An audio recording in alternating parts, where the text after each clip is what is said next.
जय हिंद। नमस्कार साथियों, आप सभी लोगों का मोस्ट वेलकम है आज के इस नए क्लास में। साथियों, आज के इस क्लास में हम सभी लोग जो है पढ़ने वाले हैं साथियों झारखंड एजेएसएससी एनएम एग्जाम 2026 के लिए साथियों ऐसे टॉप इंपोर्टेंट क्वेश्चन को जो कि साथियों आपके एग्जाम के लिए काफी ही इंपोर्टेंट है और जिन भी साथियों का पेपर जो है साथियों 18 मार्च और 19 मार्च को साथियों पेपर है, आप सभी लोग इस क्लास को जो है जरूर देखिएगा। साथियों यहां से क्वेश्चन आपके हर एक शिफ्ट में साथियों क्वेश्चन देखने को मिलेंगे, तो आप अच्छे से इन सभी क्वेश्चन को साथियों याद कर लीजिएगा। तो चलिए साथियों क्लास को स्टार्ट करते हैं। उनसे पहले यदि आप इस चैनल पे पहली बार जुड़े हैं तो आप जो है इस चैनल को सब्सक्राइब कर लीजिए और सब्सक्राइब करके आप ऑल नोटिफिकेशन को ऑल पे दबा के जुड़ जाइएगा, जिससे कि जब भी कोई नई क्लास हो सबसे पहले क्लास का नोटिफिकेशन जो है आपके पास पहुंच सके। तो आप इस चैनल को सब्सक्राइब कर लीजिए, साथ ही साथ आप जो है इस क्लास को भी लाइक जरूर कर लीजिएगा। तो चलिए साथियों क्लास को स्टार्ट करते हैं और देखिएगा साथियों क्वेश्चन क्या दिया गया है। साथियों क्वेश्चन दिया गया है और क्वेश्चन है कि प्रसव की सक्रिय अवस्था में गर्भाशय ग्रीवा का विस्तार साथियों कितना होता है। चलिए बताएंगे साथियों। साथियों ये ऐसे इंपोर्टेंट और सिलेक्टेड क्वेश्चन लिए गए हैं जो कि आपके एग्जाम में साथियों 100% जो है ये सभी क्वेश्चन साथियों पूछे जाएंगे। तो आप अच्छे से इन सभी क्वेश्चन को याद जरूर कर लीजिएगा और बताएंगे साथियों कि प्रसव की सक्रिय अवस्था में गर्भाशय ग्रीवा का विस्तार साथियों कितना होता है। तो याद रखिएगा साथियों इनका विस्तार होते हैं 4 से लेकर 7 सेमी। ऑप्शन यहाँ पे बी इस क्वेश्चन का सही जवाब है साथियों, याद रखिएगा। चलिए अगला क्वेश्चन देखेंगे साथियों कि सामान्य प्रसव के दौरान औसत रक्त हानि कितनी मानी जाती है। चलिए बताएंगे साथियों कि सामान्य प्रसव के दौरान औसत रक्त हानि कितनी मानी जाती है। तो याद रखिएगा साथियों ये माने जाते हैं आपके 500 ml। ऑप्शन यहाँ पे साथियों सी इस क्वेश्चन का सही जवाब होगा, 500 ml माने जाते हैं। अगला प्रश्न देखेंगे साथियों कि गर्भ अवस्था परीक्षण में मूत्र में किस हार्मोन की उपस्थिति की साथियों यहाँ पे जांच की जाती है। चलिए बताएंगे साथियों कि गर्भ अवस्था परीक्षण के समय मूत्र में किस हार्मोन की उपस्थिति की जांच की जाती है। तो याद रखेंगे साथियों यहाँ पे जो है आपके HGC का आपको यहाँ पे जांच की जाती है। ऑप्शन सी करेंगे साथियों सही जवाब यहाँ पे। चलिए अगला प्रश्न साथियों कि नवजात शिशु की सामान्य हृदय गति प्रति मिनट साथियों कितनी होती है। चलिए बताएंगे साथियों कि नवजात शिशु की सामान्य हृदय गति प्रति मिनट कितनी होती है। तो याद रखेंगे साथियों यहाँ पे इस क्वेश्चन का सही जवाब ऑप्शन यहाँ पे साथियों आप सभी लोग का जो है ऑप्शन साथियों ए हो जाएंगे। साथियों यहाँ पे 72 से 80 या 120 से 60। तो साथियों यहाँ पे इस क्वेश्चन का आप सही जवाब ऑप्शन सी करेंगे। 120 से लेकर 160 के बीच होते हैं, आप इनको याद रखेंगे। अगला क्वेश्चन है साथियों और क्वेश्चन क्या है कि प्री एंक्लोमम्पसिया के साथियों 3 मुख्य लक्षण क्या है। चलिए बताएंगे साथियों कि प्री एंक्लोमम्पसिया के यहाँ पे 3 मुख्य लक्षण क्या होगा। तो साथियों यहाँ पे इस क्वेश्चन का सही जवाब जो है ऑप्शन बी करेंगे साथियों, उच्च रक्तचाप, प्रोटीनूरिया और सूजन हो जाएंगे। ऑप्शन यहाँ पे बी इस क्वेश्चन का सही जवाब है साथियों। अगला क्वेश्चन देखिएगा कि आयरन के अवशोषण को बढ़ाने के लिए साथियों इसे किसके साथ जो है लेना चाहिए। चलिए बताएंगे साथियों कि आयरन के अवशोषण को बढ़ाने के लिए इसे किसके साथ लेना चाहिए। तो याद रखेंगे साथियों इसको लेना चाहिए विटामिन सी के साथ, जो कि ऑप्शन यहाँ पे सी इस क्वेश्चन का सही जवाब है साथियों, विटामिन सी के साथ ली जाती है। अगला क्वेश्चन है कि गर्भस्थ शिशु की हलचल माँ को पहली बार जो है कब महसूस होती है। तो साथियों गर्भस्थ शिशु की जो हलचल है माँ को पहली बार कब महसूस होती है। तो याद रखेंगे साथियों यहाँ पे हो जाएंगे 18 से 20 सप्ताह। ऑप्शन यहाँ पे सी इस क्वेश्चन का सही जवाब होगा। अगला क्वेश्चन है साथियों कि प्लेसेंटा प्रीविया में साथियों प्लेसेंटा की स्थिति क्या होती है। तो साथियों प्लेसेंटा प्रीविया में प्लेसेंटा की स्थिति क्या होती है। तो साथियों यहाँ पे इस क्वेश्चन का सही जवाब जो है ऑप्शन बी करेंगे साथियों गर्भावस्था के निचले भाग में। ऑप्शन यहाँ पे बी इस क्वेश्चन का सही जवाब है, गर्भ अवस्था के निचले भाग में होगा। अगला क्वेश्चन है कि प्रसव के बाद गर्भाशय को संकुलित करने और रक्तस्राव को रोकने के लिए कौन सी दवा जो है यहाँ पे दी जाती है। चलिए बताएंगे साथियों, तो प्रसव के बाद गर्भाशय को संकुचित करने और रक्तस्राव को रोकने के लिए कौन सी दवा दी जाती है। तो साथियों यहाँ पे इस क्वेश्चन का आप सही जवाब जो है ऑप्शन बी करेंगे साथियों ऑक्सीटोसिस दी जाती है। ऑप्शन यहाँ पे बी इस क्वेश्चन का सही जवाब है। अगला क्वेश्चन है साथियों झारखंड में मुखबिर योजना का जो संबंध है साथियों किससे है। चलिए बताएंगे साथियों कि झारखंड में मुखबिर योजना का संबंध किससे होगा।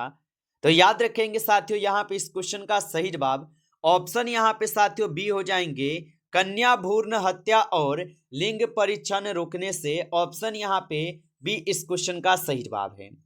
अगला क्वेश्चन है कि राष्ट्रीय किशोर स्वास्थ्य कार्यक्रम के तहत झारखंड में कौन सी क्लिनिक जो साथियों यहाँ पे चलाया जाता है।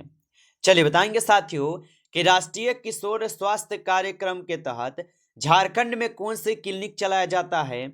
तो याद रखेंगे साथियों यहाँ पे जो है साथिया क्लिनिक चलाई जाती है।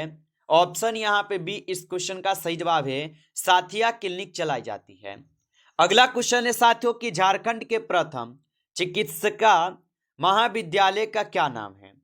बताइए साथियों कि झारखंड के प्रथम चिकित्सा महाविद्यालय का क्या नाम है।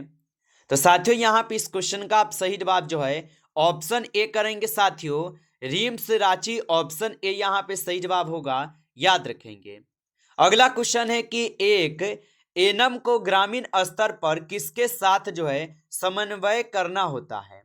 चलिए बताएंगे साथियों कि एक एनम को ग्रामीण स्तर पर किसके साथ समन्वय करना होता है। तो साथियों आप याद रखेंगे यह करना होता है आशा के साथ, आशा और आंगनबाड़ी सेविका के साथ। ऑप्शन बी करेंगे सही जवाब, याद रखिएगा। चलिए अगला प्रश्न क्या दिया गया है यहाँ पे कि कुपोषण दूर करने के लिए जो है झारखंड सरकार द्वारा साथियों कौन सी योजना चलाई जा रही है। चलिए बताएंगे साथियों। और साथियों आप अभी तक इस क्लास को जो है लाइक नहीं किए हैं तो आप इस क्लास को एक बार साथियों ज़्यादा से ज़्यादा अप्लाई कर लीजिए। नए जुड़े हैं चैनल पे तो आप इस चैनल को भी सब्सक्राइब करके ऑल नोटिफिकेशन को ऑल पे दबा के जुड़ जाइए, जिससे कि जब भी कोई नई क्लास हो सबसे पहले जो है क्लास का नोटिफिकेशन जो है आपके पास साथियों पहुंच सके। तो आप इस चैनल को सब्सक्राइब कर लीजिएगा, जिससे कि जब भी कोई नई क्लास हो नोटिफिकेशन जरूर पहुंच सके। और बताएंगे साथियों कि कुपोषण दूर करने के लिए झारखंड सरकार द्वारा कौन सी यहाँ पे योजना चलाई जा रही है। तो याद रखिएगा साथियों यहाँ पे जो है समार्क योजना चलाई जाती है। ऑप्शन ए यहाँ पे सही जवाब है। अगला क्वेश्चन है कि एंटी रेबीज का टीका किस जानवर के काटने पर साथियों लगाया जाता है। तो साथियों एंटी रेबीज का जो टीका है किस जानवर के काटने पर लगाया जाता है। तो याद रखिएगा साथियों ये लगाए जाते हैं जो है आपके साथियों हो जाएंगे कुत्ता, बंदर और बिल्ली के काटने पर। ऑप्शन बी करेंगे सही जवाब। चलिए अगला प्रश्न साथियों कि झारखंड का राजकीय पशु जो है क्या है। चलिए बताएंगे साथियों कि झारखंड का राजकीय पशु क्या है। तो साथियों झारखंड के जो राजकीय पशु है साथियों ये हो जाएंगे यहाँ पे क्या, तो आप बताएंगे साथियों हाथी है। ऑप्शन सी सही जवाब है, हाथी हो जाएंगे। अगला क्वेश्चन है साथियों कि जननी शिशु सुरक्षा कार्यक्रम के तहत गर्भवती महिला को क्या यहाँ पे सुविधाएं साथियों मुफ्त मिलती है। चलिए बताएंगे साथियों कि जननी शिशु सुरक्षा कार्यक्रम के तहत गर्भवती महिला को क्या सुविधा मुफ्त मिलती है। तो साथियों आप याद रखेंगे इनको जो है साथियों यहाँ पे सभी सुविधाएं जो मुफ्त मिलते हैं। ऑप्शन डी करेंगे सही जवाब। अगला क्वेश्चन है शरीर में आयोडीन की कमी से कौन सी साथियों ग्रंथि बढ़ जाती है। चलिए बताएंगे साथियों कि शरीर में आयोडीन की कमी से कौन सी ग्रंथि बढ़ जाती है। तो याद रखेंगे साथियों यहाँ पे थायराइड ग्रंथि जो है बढ़ जाती है। ऑप्शन बी करेंगे सही जवाब, थायराइड ग्रंथि होगा। अगला क्वेश्चन है साथियों कि एनीमिया की जांच के लिए अस्पताल में कौन सा टेस्ट सबसे सामान्य है। चलिए बताएंगे साथियों कि एनीमिया की जांच के लिए अस्पताल में कौन सा टेस्ट सबसे सामान्य है। तो याद रखेंगे साथियों हीमोग्लोबिन टेस्ट। ऑप्शन ए यहाँ पे इस क्वेश्चन का सही जवाब है, हीमोग्लोबिन टेस्ट होगा। अगला क्वेश्चन है कि एंटी-डी इंजेक्शन का उपयोग कब किया जाता है। चलिए बताएंगे साथियों कि एंटी-डी इंजेक्शन का उपयोग कब किया जाता है। तो साथियों एंटी-डी इंजेक्शन का जो उपयोग है साथियों, ये उपयोग की जाती है आपके यदि माँ RH नेगेटिव हो और शिशु क्या हो तो RH पॉजिटिव हो, तब जो है साथियों ये इंजेक्शन दी जाती है। तो ऑप्शन यहाँ पे बी सही जवाब है।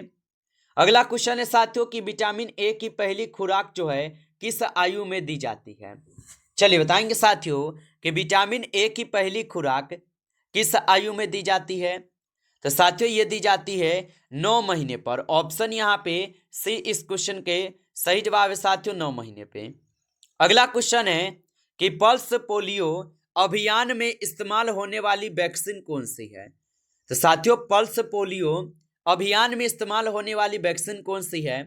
तो साथियों यहाँ पे इस क्वेश्चन का सही जवाब OPV हो जाएंगे। ऑप्शन यहाँ पे बी सही जवाब है साथियों, OPV होगा। अगला क्वेश्चन है कि DPT का टीका किन 3 बीमारियों से सुरक्षा प्रदान करता है। तो साथियों DPT का जो टीका है ये किन 3 बीमारियों से सुरक्षा प्रदान करता है।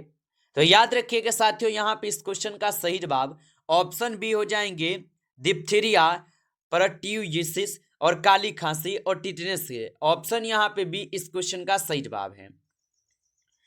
अगला क्वेश्चन है कि कंगारू मदर केयर का मुख्य उद्देश्य क्या है। तो साथियों कंगारू मदर केयर का जो मुख्य उद्देश्य होगा साथियों, ये उद्देश्य क्या होगा तो शिशु का वजन बढ़ाना, हाइपोथर्मिया से बचाना और स्तनपान को बढ़ावा देना। यानी उपयुक्त यहाँ पे साथियों सभी जो है आपका यहाँ पे सही जवाब है, याद रखेंगे। अगला क्वेश्चन है जन्म के समय दिए जाने वाले BCG का टीका जो ये किस प्रकार लगाया जाता है। तो साथियों जन्म के समय दिए जाने वाले BCG का टीका किस प्रकार लगाया जाता है। तो साथियों ये त्वचा के भीतर लगाई जाती है। ऑप्शन सी सही जवाब है।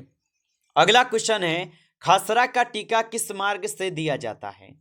चलिए बताएंगे साथियों कि खसरा का जो टीका है ये किस मार्ग से दिया जाता है। तो साथियों खसरा का जो टीका है साथियों ये आपके यहाँ पे किससे दी जाती है। तो यहाँ पे इस क्वेश्चन का सही जवाब जो है साथियों ऑप्शन यहाँ पे बी हो जाएंगे, सब क्यूटेनियस से दी जाती है। ऑप्शन यहाँ पे बी सही जवाब है। अगला क्वेश्चन है ORS के घोल में ग्लूकोज का यहाँ पे मुख्य कार्य क्या है। तो साथियों ORS घोल में ग्लूकोज का मुख्य कार्य क्या होगा। तो साथियों यहाँ पे इसका कार्य हो जाएंगे सोडियम के अवशोषण में मदद करना। ऑप्शन यहाँ पे जो है सी इस क्वेश्चन का सही जवाब है। अगला क्वेश्चन है साथियों कि विशेष नवजात देखभाल इकाई कहाँ स्थित होती है। तो साथियों विशेष नवजात देखभाल इकाई जो है कहाँ स्थित होती है। तो याद रखेंगे साथियों ये स्थित होते हैं जिला अस्पताल मेडिकल कॉलेज में। ऑप्शन यहाँ पे साथियों बी इस क्वेश्चन का सही जवाब होगा। अगला क्वेश्चन है कि नीली गोली कार्यक्रम किशोरों को सप्ताह में साथियों कितनी बार दी जाती है। तो नीली गोली किशोरों को सप्ताह में कितनी बार दी जाती है। तो याद रखेंगे साथियों ये दी जाती है सप्ताह में 1 बार। ऑप्शन यहाँ पे बी इस क्वेश्चन का सही जवाब है। अगला क्वेश्चन है कि MMR का जो टीका है ये किन बीमारियों के लिए है। तो साथियों MMR का जो टीका है ये किन बीमारी के लिए है। तो याद रखेंगे साथियों ये हो जाएंगे आपके खसरा, कंठमाला और रूबेला के। ऑप्शन ए यहाँ पे इस क्वेश्चन का सही जवाब है, खसरा, कंठमाला और रूबेला है। अगला क्वेश्चन है कि एक स्वस्थ नवजात शिशु का सिर उसके छाती के घेरे से कैसा होता है। चलिए बताएंगे साथियों तो एक स्वस्थ नवजात शिशु का सिर उसके छाती के घेरे से कैसा होता है। तो याद रखेंगे साथियों ये होते हैं आप सभी लोग का यहाँ पे साथियों कैसा, तो आप बताएंगे बड़ा होता है। ऑप्शन यहाँ पे साथियों बी इस क्वेश्चन का सही जवाब है। अगला क्वेश्चन है स्तनपान सप्ताह कब मनाया जाता है। तो साथियों स्तनपान सप्ताह कब मनाया जाता है। तो साथियों ये मनाई जाती है अगस्त का पहला सप्ताह में। ऑप्शन यहाँ पे बी इस क्वेश्चन का सही जवाब है। अगला क्वेश्चन है साथियों कि रोटा वायरस वैक्सीन किस बीमारी से बचाव के लिए दी जाती है। तो साथियों रोटा वायरस वैक्सीन किस बीमारी से बचाव के लिए दी जाती है। तो साथियों ये दी जाती है गंभीर दस्त के लिए। ऑप्शन ए सही जवाब है। अगला क्वेश्चन है कि पेंटावैलेट टीके की कितने खुराकें प्राथमिक टीकाकरण में साथियों दी जाती है? तो यहाँ पे पेंटावैलेट टीके की कितनी खुराकें प्राथमिक टीकाकरण में दी जाती है? तो साथियों ये हो जाएंगे 3। ऑप्शन यहाँ पे साथियों सी करेंगे, सही जवाब 3 हो जाएंगे। नमस्कार साथियों, इस क्लास में जो है टॉप आपके 35 क्वेश्चन थे, जो कि साथियों काफी इंपोर्टेंट और सिलेक्टेड क्वेश्चन थे। साथियों ये सभी क्वेश्चन आपके JSSC NM एग्जाम 2026 के लिए। साथियों यदि आपको क्लास अच्छा लगा हो तो आप इस क्लास को लाइक कर लीजिए। नए जुड़े हैं चैनल पे तो आप इस चैनल को भी सब्सक्राइब करके ऑल नोटिफिकेशन को ऑल पे दबा लेंगे, जिससे कि जब भी कोई नई क्लास हो सबसे पहले क्लास का नोटिफिकेशन आपके पास जो है साथियों पहुंच सके। तो आप इस चैनल को सब्सक्राइब कर लीजिए। चलिए फिर मिलते हैं आपसे एक नेक्स्ट टॉपिक के साथ नेक्स्ट क्लास में। तब तक के लिए जय हिंद, जय भारत।